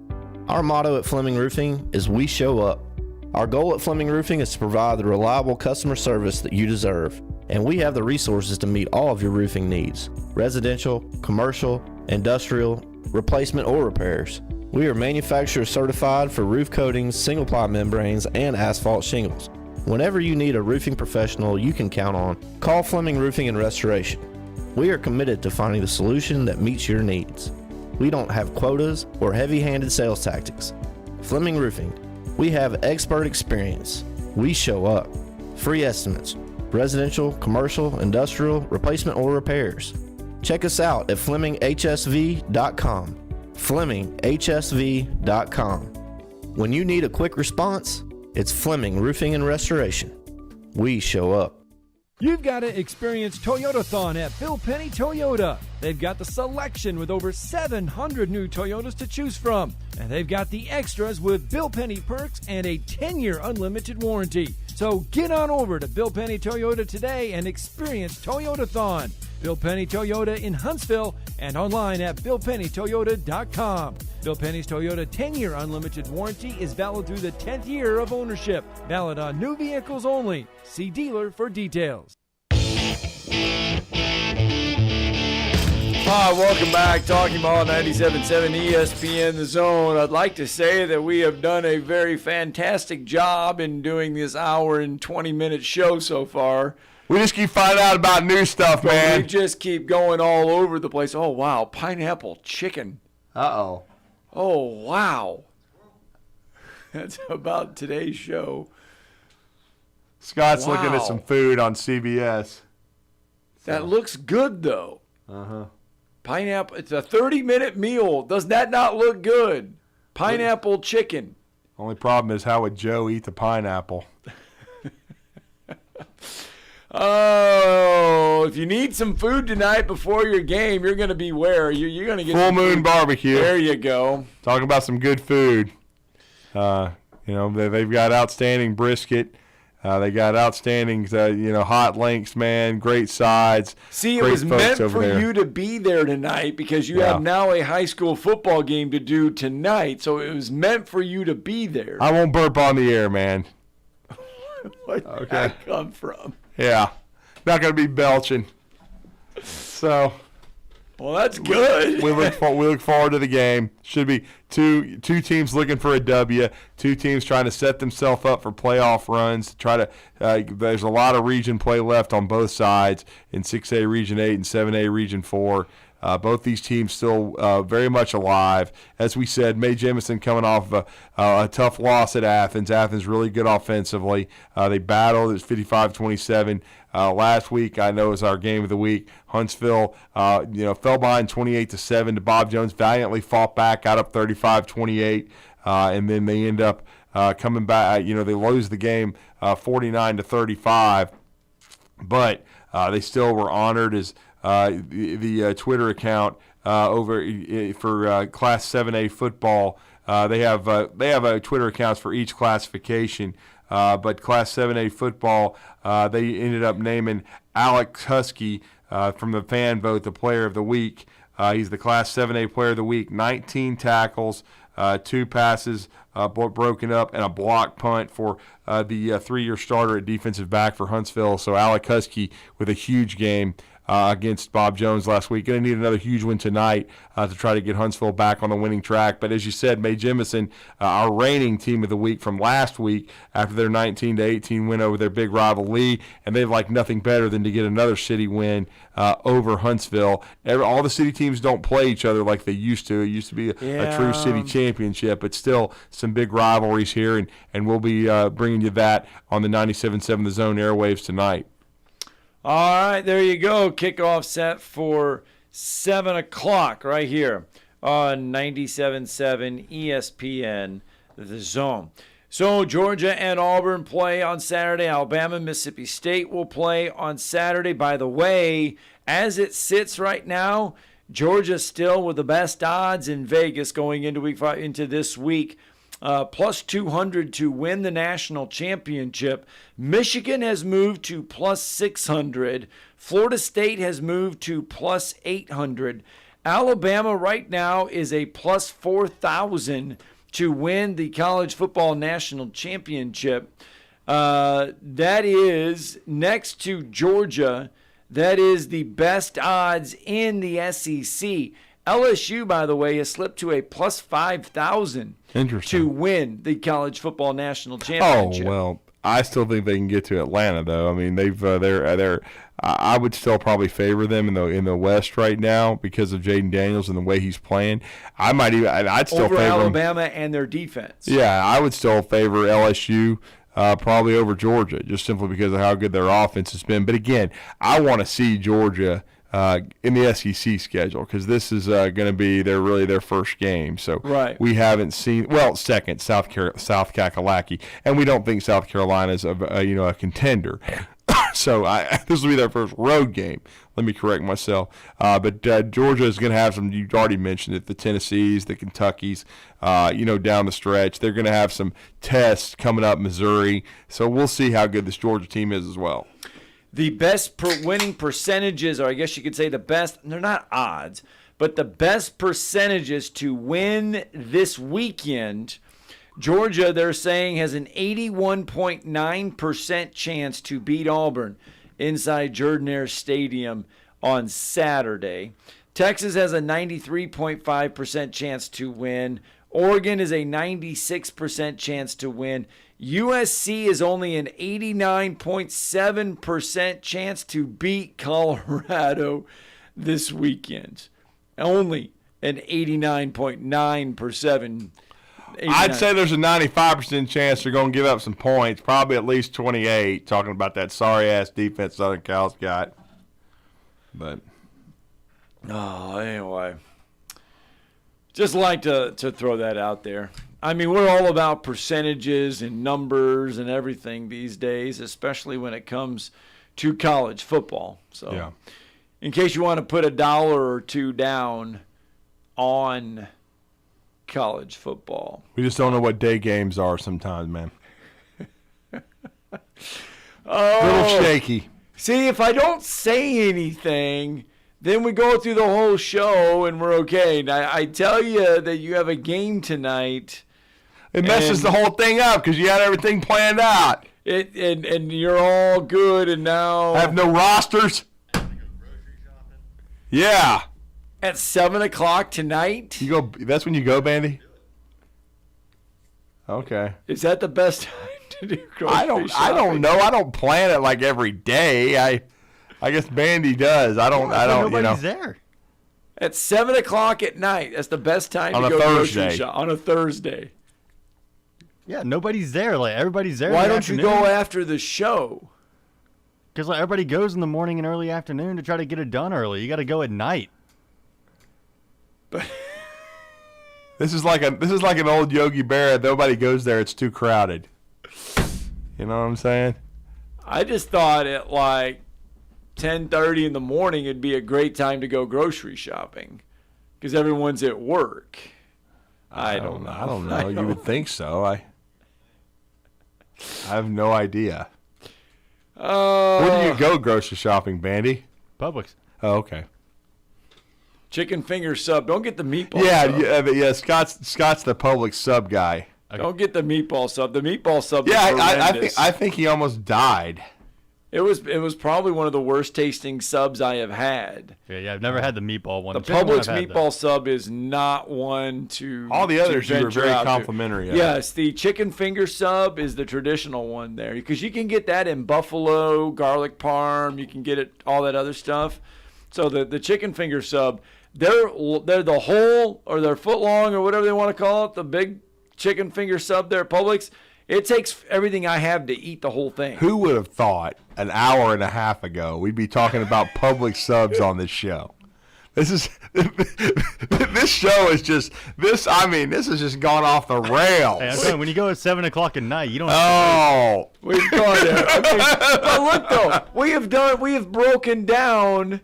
We've actually. I mean, we've delved deep down into some college football conversation though, because Auburn and Georgia. I mean, we've delved into that. I mean, we have covered everything. We've given the meat and bones. No, I mean Brooks gave us some good tidbits, man. I mean about Kirby and Georgia and this matchup and the efficiency of Carson Beck and this defense still, being a really dominant looking unit so far. Now, again, they have only played one Power 5 opponent. They're going to play Auburn. Auburn's defense has been standing on its head, but they just need more help offensively. So I am looking at this, and this is something that did catch my eye this season. Do you know the only SEC quarterback to not throw an interception? You know who it is so far this season? And they could shake up the SEC East. Yeah. Brady Cook of Missouri. Well, I mean, he's the only quarterback well. to not throw an interception so far. Yeah, and his own fans season. want Sam Horn to be the quarterback, but I mean, they even booed him. But I mean, they're undefeated. If they win this weekend, they're 5-0 at Vanderbilt. So he's and then they would have LSU coming to town. 72% of his passes, 7 touchdowns, no interceptions, right? Thrown for over 1,000 yards, and he's got Missouri off to a 4-0 start. And they have Vanderbilt this weekend. Yeah, they got a chance to be 5-0. Maybe game day will even be there. Wouldn't that be something? Going to Como? Josh Pate going back to Missouri for the second time in one season. Could he? Wow. I don't know. You know where you could go Saturday? Where? You could go down to Auburn. You could go grocery shopping. See, I can't do that. Moulton's going. I'm not bumping Moulton unless the game's Sunday. Hell, who knows? They may move that one. Yeah, they may move it too. Hell, it may be Friday. We may have all screwed this up. It may not even be Thursday. Did we sleep through a whole day? You got a high school football game tonight. I guess. Glad somebody told you. Hell, Bandy, we may just do a whole run through tonight, man. Just do an imaginary game. If you made it entertaining enough, no one would know. Oh, here we go. The Twilight Zone. We're from Milton Frank Stadium. I don't know. All right, let's get. Hey, we do know Auburn and Georgia are going to play at 2:30. And we know we're fixing to talk to Jason Caldwell. Yes, we do know. And I'm going to say there's a 99.9 or 100% chance it's going to be played on Saturday. Yeah, it's going to Saturday on CBS, right? 2:30 on CBS, yes. Finally have Gary and Brad back from the Twilight Zone. Oh, my gosh. Cannot be any worse than what we had last Saturday. Hey, maybe they'll make it. You think Auburn will make more first downs than Iowa? Oh, wow. That is a good question. Yeah. Yes. Auburn had more first downs on their first drive than Iowa had. Well, of course they did. All right. We got to get a break in.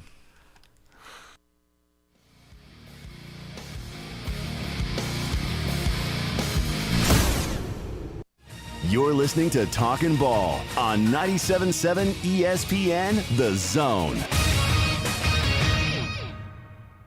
From the Fox 54 Weather Center, I'm Chief Meteorologist Jordan Dressman. A mostly sunny sky this afternoon. Temperatures climbing into the mid and upper 80s. Some of us could see the lower 90s on this September Thursday. We only drop into the mid 60s as we head into the overnight, early into your Friday morning. A mostly sunny sky. Temperatures climbing consistently into the upper 80s and lower 90s across the Tennessee Valley. It is definitely going to be a warm evening for Friday night football. Once again, only dropping into the mid 60s through the overnight. I'm Chief Meteorologist Jordan Dressman on your home for ESPN Radio, 97.7 ESPN The Zone. Sounds like we still got problems on 67 at Shoal Creek Road in Priceville. Now we got a second accident reported on Shoal Creek. It's coming in as a no injury. Had slaughter north of Madison Boulevard. That's a fairly new accident. HPD's working it. And we had one in the 900 block of Beaver Dam that had a motorcycle involved with an injury. It's now been cleared. No hose, no mask. You could ask Dr. Sandman, that's Dr. Sandlin, for the medically proven benefits of the Somnodent for sleep apnea and for snoring. Dr. Sandlin, 350-CARE. Captain Nick in the North Parkway Popeyes Skywatch Traffic Center. With us today, Dr. Tracy Lowery of Best Vein Care of Huntsville. When we evaluate a patient and they indeed have significant venous disease, most third-party payers, private insurance, Medicare, require us to treat every patient conservatively at least 90 days. Conservative treatment includes increasing ambulation, elevation of the legs, and the wearing of compression stockings. It's very common for folks to come see us in March or April wanting to have their veins fixed before they go into swimsuits starting in June. When we see someone in March or April, they're going to require at least 90 days of conservative treatment before we can even go to the insurance carrier to get permission to treat their veins. So if you think you have a venous problem, now is the time to come in and get a free screening so we can determine whether or not you need something evaluated. If you have a vein problem or you think you may have a vein problem, now's the time to contact us at bestveincarehuntsville.com. What's better than 2 end-zone sports bars? 3 end-zone sports bars. And we have you covered with our original location on University across from Red Lobster. In Jones Valley on Cecil Ashburn near Carl T. Jones. And our newest location in the Midtown District on McMurtry Drive opposite the Target Plaza. All locations feature the NFL Sunday Ticket, Tuesday half-price burgers, and Wednesday $1 jumbo wings all day long. You're never far from the end zone. End Zone Sports Bar. Tom Luganville here for my friends at Woody Anderson Ford. Bobby White and his team take great pride in their service department, and you can see it the moment you walk into those beautiful new service lanes. And just like a championship team, they all work together to make sure your experience is second to none, whether you drive a Ford or not. Also, check out the gold certified pre-owned inventory at Woody Anderson Ford for great deals every day. Stop by and see them at Jordan and Sparkman or at Woody Anderson of Madison on Hughes Road, or visit WoodyAndersonFord.com. At Mr. Sparky, we're America's on-time electrician. Flickering lights and hot switches can be annoying, but they can also signal a major problem, or worse, an electrical emergency. So play it safe and leave it to the experts at Mr. Sparky. Trust our team of professional, clean, and friendly electricians. We'll get it done right and get it done safely. You don't have to put up with any malarkey. Call 888 8Sparky. Independently owned and operated. Licensed in the respective state or county. Tom Abraham here for my friend Brian Hamaker and his team at North Alabama Mortgage. Look, buying a home is the biggest purchase you will make in your life, and it can be a bit intimidating, so you want people that can help walk you through the mortgage process and get you the best deal possible. That's what North Alabama Mortgage does, and they do it in Alabama, Tennessee, and Florida, from first-time purchases to refis, conventional, VA, FHA, and USDA loans. They have the solution at North Alabama Mortgage. Visit NorthAlabamaMortgage.com to learn more. That's NorthAlabamaMortgage.com. All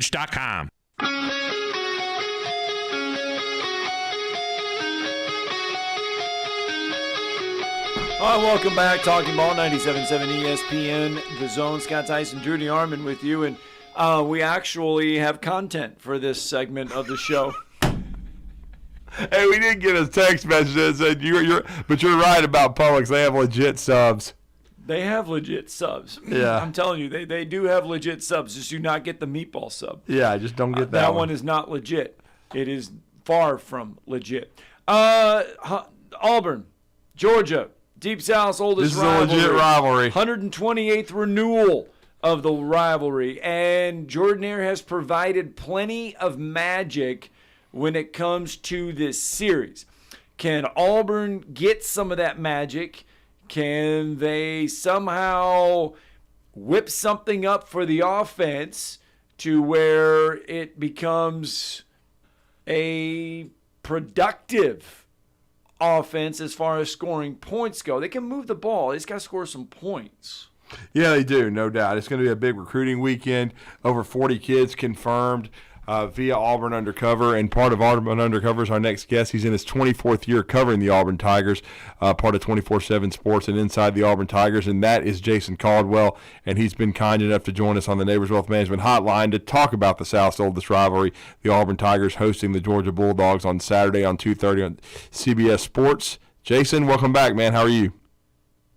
Good, guys. How about y'all? We're doing good. I mean, you know the conversation, the whole show, it's been about, when we've talked about this game, it's the Auburn offense and how they have not looked good in the two Power 5 games, on the road at Cal, and then last week on the road at A&M. That's the biggest thing, because I still don't know that Georgia still, to me, they're really good, but we don't know really how good they are. But we also are trying to see the growth of this Auburn offense. I know you've covered every game. You've seen Peyton Thorne. I've been surprised that there hasn't been, more production from the quarterback spot. We even had Josh Payne on our show yesterday, part of your 24/7 Sports conglomerate. He still thinks there could be a quarterback change. What are you hearing? Is Peyton Thorne still going to be the guy? Yeah, I think he's going to be the guy.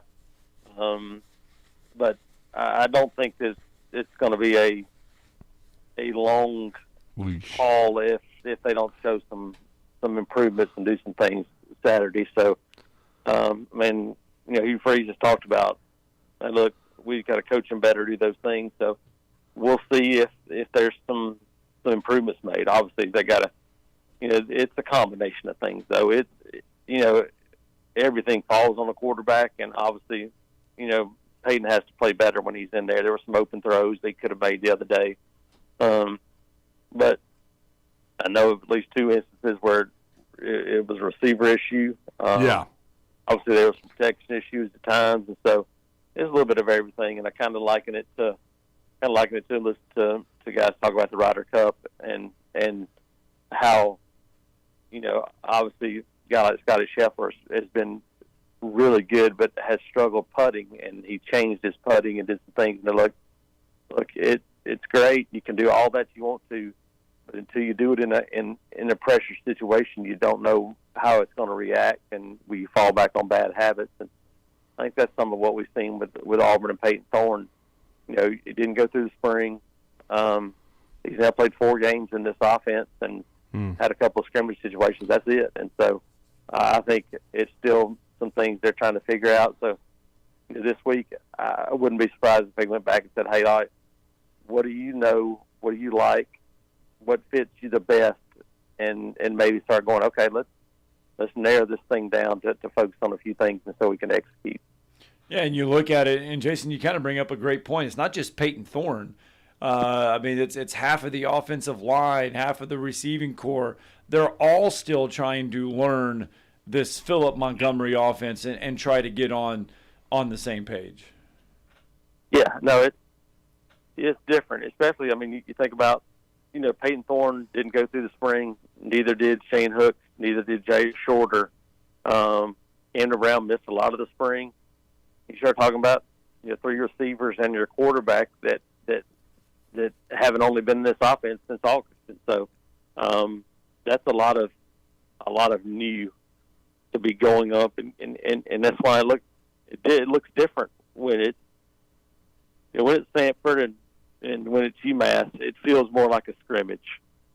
Because you can look good in those situations. When it's Cal, and especially when it's Texas A&M, and when it's Georgia this coming weekend, they're going to be better and do things that you're not prepared for. That's when you have to. That's when that knowledge of an offense and comfort level pays off. Because if you're doing it in the flow of an offense and somebody does something different, you got to know how to respond, and it's hard to do. And you hear guys talk about all the time, a lot on defense. You hear it. They say, look, everything has to slow down to play fast. Mm-hmm. And on the opposite side, it looks like everything is sped up right now for Auburn's offense. And when it's sped up, you play slow. Mm. And that's what it looks like right now. Everything looks sped up for this group. Everything looks like it's going 1,000 miles an hour, and it's hard to play fast when it's at.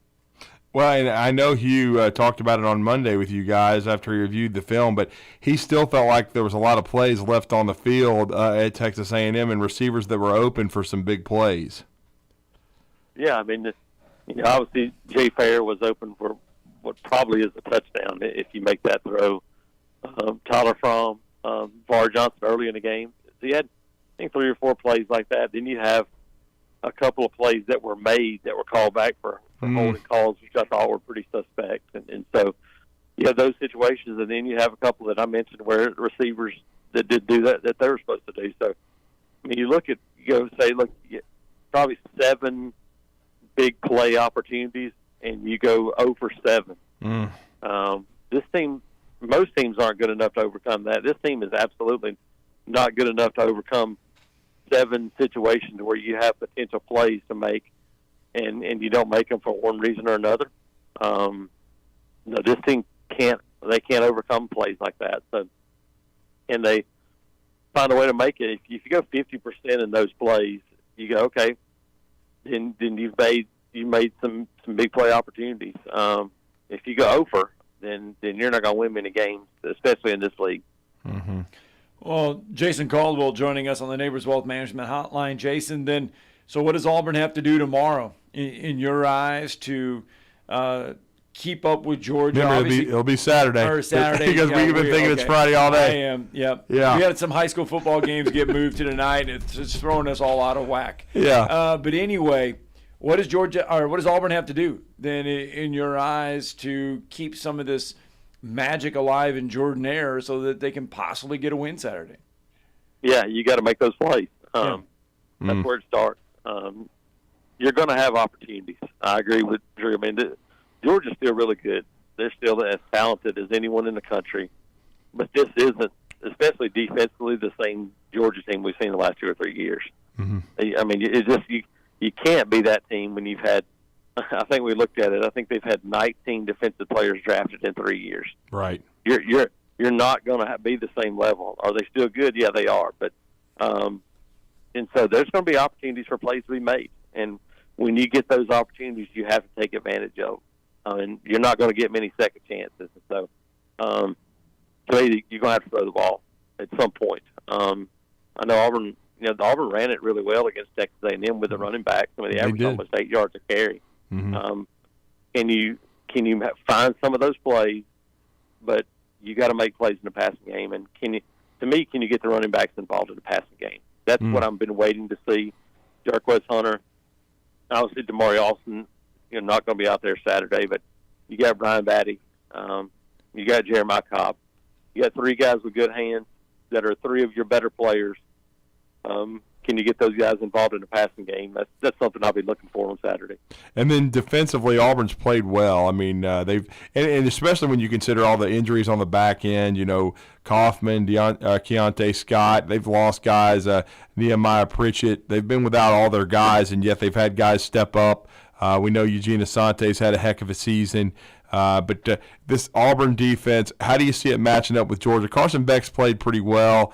Of course, they've got a freakazoid in Brock Bowers, but their receivers haven't been big play guys. I know they're getting Ladd McConkey back, but I would think if Auburn continues to play at the level we've seen, that they can keep the Tigers in the game. Yeah, how frenzied can Auburn make it? That's going to be the key. We talked about being fed up. Right. Carson Beck hasn't played on the road. He does not. That's a great point. A much different environment. Can Auburn make him feel that? So, can you get off to a good start?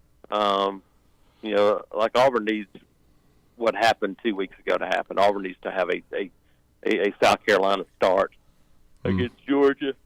You put a little pressure on. Yeah. And then can you blitz and create some confusion? I think that's the thing. You look and can you create some turnover opportunities? Those are going to be there. And much like the offense, you're going to have one or two plays where you have an opportunity to do. You got to take advantage of it. So that's the thing for me. Can your front, get after, him, Carson Beck, and can you create some havoc? If you can do that, and your offense can help you out, then I think you can allow that crowd to get involved in this game and give yourself a chance. Saturday is definitely a game where we'll see where Auburn is now, but Hugh Freeze is trying to build something for the future. That starts with recruiting. Jason, Saturday at this Auburn game, wow. 40 plus. Yeah, Auburn bringing in some big-time talent for some recruiting visits. Yeah, it's going to be a huge day, and I think for them, this will be the first time this staff has seen anything like this. I mean, they've had really good players on campus for UMass and Sanford, and and I don't think they're used to it either, because Hugh Freeze said every week I don't know if we'll have any tickets left for recruits. He won't, and that's the first time they'll get a chance to experience that, and quite honestly, you don't experience that at Ole Miss. It's not the same as what you're going to have for Auburn, Georgia, and for the Iron Bowl. Basically, any player that you want to get on campus, you can get on campus Saturday, and so that's going to be important. Got some official visits coming in, tons of unofficial visits coming in, a couple of 5-stars coming in for basketball as well. Going to be a big weekend and a big Saturday for them, and just they can create some excitement and keep the fans in it for a long time. It'll pay dividends. And there's going to be another basketball kid coming in 2025 I'm excited about, and that's Simon Walker, a big-time shooter that I know very well, know his father, and I'm heavily involved with that program. I know Bruce came by Huntsville High last week to see Simon, and I know they offered him in September, and he's a guy they're showing a lot of interest in, Jason. Yep, big shooting guard. You think about a 6'4" guy that can play the point, can play the 2 guard. A guy that's going to, I think, blow up on the recruiting trail. You're right, Drew. I know you're involved with the Huntsville guys, and anxious to kind of see him and his development this year. But another guy that'll be on campus, and there's a couple of 25 kids in the state, and even 26 in the state of Alabama that are starting to get some basketball attention, which is great for the sport. And so it's definitely one of those guys to pay attention to. No question. He has his father played at UCLA, got great bloodlines, and he's got tons of potential. He had a big summer and hoping to have a big season this year as well for Huntsville. And glad to hear that he's going to be on campus, taking in that environment for the Deep South oldest rivalry with Auburn and Georgia. To close it out, Jason, I know you kind of talked about the defense needing to create turnovers, make it frenzied. This Auburn team having to make some plays in the passing game. Who are a couple of key guys that have got to perform well for Auburn to take this to the fourth quarter and have a chance to win? Yeah, you mentioned Eugene Asante. There's been about the 3 guys that have created the most pressure for the defense have been Eugene Asante, Donovan Kaufman, and Cam Riley. Not defensive down linemen, but the guy that has been Keldrick Falk, and we continue to see a little bit more out of him each week. I wonder if we'll see even more out of him this week against Georgia, but he's been a guy that's created some of those things and can maybe allow you to get some pressure without having to blitz as much. So watching those three guys, but 15 and Keldrick Falk, and seeing if he can continue to get more involved and make some plays against the Georgia offensive line is without a starter at offensive tackle. They're playing a redshirt sophomore there. Redshirt freshman at offensive tackle. Can you create some pressure to his blind side? And Keldrick Falk could be one of those guys. No question. He's been an impressive freshman. Looking forward to seeing him Saturday. We look forward to the coverage, Jason, and let everybody know how to follow you guys at Auburn Undercover. Yeah, check us out, auburnundercover.com, part of the 24/7 network, and can also follow me on Twitter at ITATJason. Thank you, sir. Thanks, guys. Jason Caldwell with us. Let's get that final break in. Tomorrow's headlines going to wrap up this show next. You're listening to Talkin' Ball on 97.7 ESPN, The Zone. Our last reported accident was northbound on the Parkway near Martin Road on the access road. It should be about ready to clear. Had one on Slaughter north of Madison Boulevard. It was a no injury. It should be out of the way. Had some big problems this morning around 67 and Shoal Creek Road in Priceville. Still may have a lot of activity there. From routine care to heart failure, Dr. Randall Burns and the team at Huntsville Heart Specialist on Bob Wallace have the expertise to care for all matters of the heart. Captain Nick in the 72 and Jeff, Popeyes Skywatch Traffic Center. Specializing in simple and affordable rentals, McCurry Van and Car Rental can make sure you have just the right vehicle for your next family vacation, weekend getaway, or if you just need transportation while your vehicle is being repaired. McCurry carries Ford Transit vans and Mercedes Sprinter vans, trucks and work vans, and more. And they offer discounted rental rates for long-term rentals. Now with 4 locations: Athens, Muscle Shoals, Coleman, and Huntsville. Log on McCurryRentals.com to make your reservation now. That's McCurryRentals.com. Do you have discomfort in your legs? Varicose veins can affect not only how your legs look, but how they feel. Symptoms of varicose veins include pain, swelling, aching, heaviness, and fatigue. Dr. Tracy Lowery of Best Vein Care of Huntsville can diagnose and treat your varicose veins with the latest minimally invasive techniques. Diagnosis and treatment is covered by most insurances. Call 256-715-7151 to schedule your free screening. Go to bestveincarehuntsville.com. Injuries at work happen all the time in Alabama. So do motor vehicle and slip and fall accidents. If you're hurt at work or injured in an accident, I want you to call my good friends at Pond Lehocky Giordano. That's Pond Lehocky, Alabama's injury law firm. They got your back just like they've got mine. For personalized legal support, reach out to Pond Lehocky at 855-774-3838 or pondlehocky.com. No representation is made that the quality of the legal services to be performed is greater than the quality of legal services performed by other lawyers. The kitchen is the heart of any home. It's where the family gathers. It's where kids discover old recipes and make them their own. Just starting out or just now getting started on the dream kitchen you've always wanted? I'm Chris Haygood, and from all of us here at Bob Wallace Appliance to the home builders and the homeowners of the Huntsville area, a heartfelt thank you for buying local. We're in Huntsville, Florence, and Coleman, and online at bobwallaceappliance.com.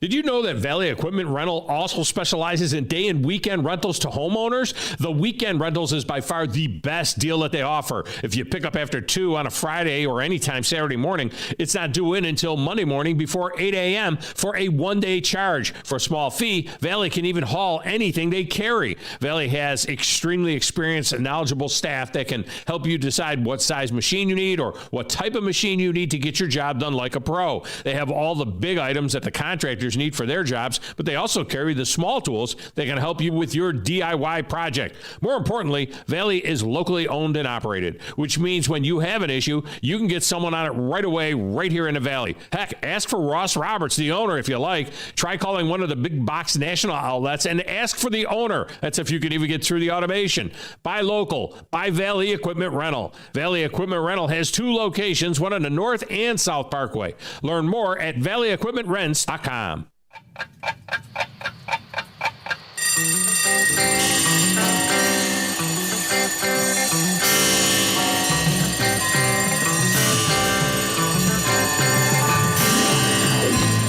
It's time for tomorrow's headlines today with Scott Tyson and Drew DeArmond on 97.7 ESPN The Zone. I mean, just to keep throwing random stuff out there like we've done all day. Well, we will have a score report tomorrow. That'll be one of the headlines. We will have a score because Huntsville's going to take on Mae Jemison tonight. And I'm going to nail this right now. It'll be the North Alabama High School Football Scoreboard Show. I know. Powered by the Huntsville Sports Commission via Woody Anderson Ford. I had to throw that in at the end. Yeah, because it's the Woody Anderson Ford High School Football Scoreboard Show powered by the Huntsville Sports Commission. I know. It's long. Oh, that's, yeah. And it'll still be Friday.